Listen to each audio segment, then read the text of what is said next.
Sunclock software തുറന്ന് ചുവടെ നൽകിയ സൂചനകൾ അനുസരിച്ചുള്ള പ്രവർത്തനങ്ങൾ ചെയ്യുക. ആദ്യത്തെ പ്രവർത്തനം സൺക്ലോക്കിൽ സമയമേഖലാ ഭൂപടം പ്രദർശിപ്പിക്കലാണ്. അത് ചെയ്തു നോക്കാം. അതിനുവേണ്ടി സൺക്ലോക്ക് തുറക്കുകയാണ്. ആപ്ലിക്കേഷൻസ് എന്നതിൽ ക്ലിക്ക് ചെയ്യുന്നു. എഡ്യൂക്കേഷൻ എന്നതിന് നേരെ സൺക്ലോക്ക് എന്നതിൽ ക്ലിക്ക് ചെയ്യുന്നു. ഇവിടെ ഈ വിൻഡോയിൽ ക്ലിക്ക് ചെയ്തു കഴിഞ്ഞാൽ ഇതുപോലെ ടൂൾ ബോക്സ് പ്രത്യക്ഷമാകുന്നതാണ്. ഇനി വിൻഡോ മാക്സിമൈസ് ചെയ്യുന്നു. ആദ്യത്തെ പ്രവർത്തനം സമയമേഖലാ ഭൂപടം പ്രത്യക്ഷമാക്കുക എന്നുള്ളതായിരുന്നു.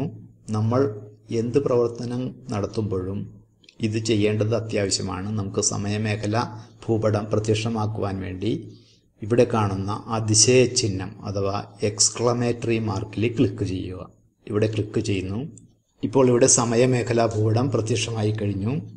ഓരോ ഭാഗത്തും ക്ലിക്ക് ചെയ്താൽ ആ ഭാഗത്തുള്ള സമയം ഇവിടെ പ്രത്യക്ഷമാവുന്നതാണ്. രണ്ടാമത് ചെയ്യുവാൻ പറഞ്ഞിട്ടുള്ളത് പ്രധാന അക്ഷാംശരേഖകൾ പ്രദർശിപ്പിക്കുക എന്നുള്ളതാണ്. അത് ചെയ്തു നോക്കാം.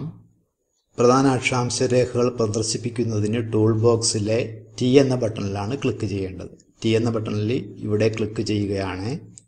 പ്രധാന അക്ഷാംശരേഖകൾ പ്രദർശിപ്പിക്കപ്പെട്ടു കഴിഞ്ഞു. അടുത്ത പ്രവർത്തനം മാപ്പിൽ സൂര്യനെ ദൃശ്യമാക്കുക എന്നുള്ളതാണ്. സൂര്യനെ ദൃശ്യമാക്കുന്നതിന് വേണ്ടി ടൂൾ ബോക്സിലെ Y എന്ന ബട്ടണിൽ ക്ലിക്ക് ചെയ്യുന്നു. Y എന്ന ബട്ടണിൽ ക്ലിക്ക് ചെയ്ത് കഴിഞ്ഞപ്പോൾ സൂര്യൻ ഇവിടെ പ്രത്യക്ഷമായിട്ടുണ്ട്. ഇനി ചെയ്യുവാനുള്ളത് പ്രോഗ്രസ് വാല്യൂ 1 ആയി ക്രമീകരിച്ച് ആനിമേഷൻ പ്രവർത്തിപ്പിക്കുക എന്നുള്ളതാണ്. പ്രോഗ്രസ് വാല്യൂ 1 ആയി ക്രമീകരിക്കണം.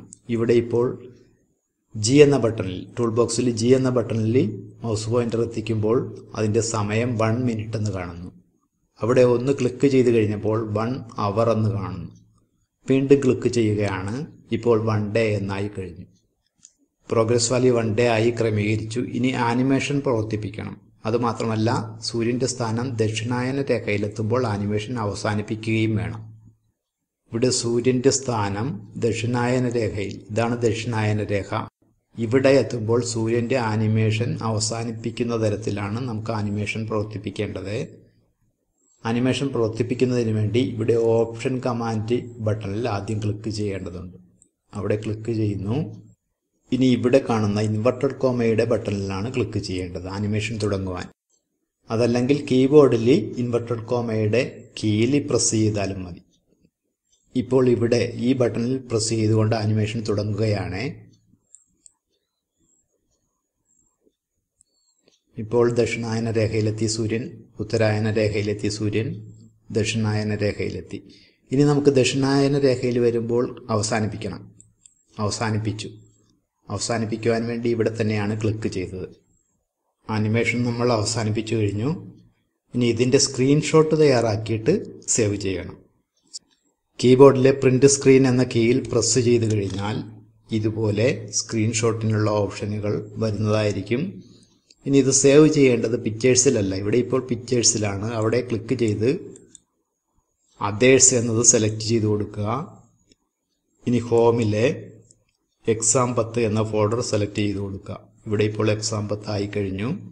അവിടെയാണ് സേവ് ചെയ്യേണ്ടത്. ആദ്യം നമുക്കിത് ഓപ്പൺ ചെയ്യാം. ഓപ്പൺ ചെയ്തതിന് ശേഷമാണ് സേവ് ചെയ്യേണ്ടത്. ഫോൾഡർ ഓപ്പൺ ചെയ്യുന്നു. ഇപ്പോൾ ഇവിടെ exam10 വന്നു കഴിഞ്ഞു. പേര് മാറ്റി കൊടുക്കേണ്ടതുണ്ട്. ഇവിടെ സ്ക്രീൻഷോട്ട് എന്ന് കാണുന്ന സ്ഥലത്ത് രജിസ്റ്റർ നമ്പർ കൊടുക്കുക. അതിനുശേഷം അണ്ടർസ്കോർ കൊടുക്കുക.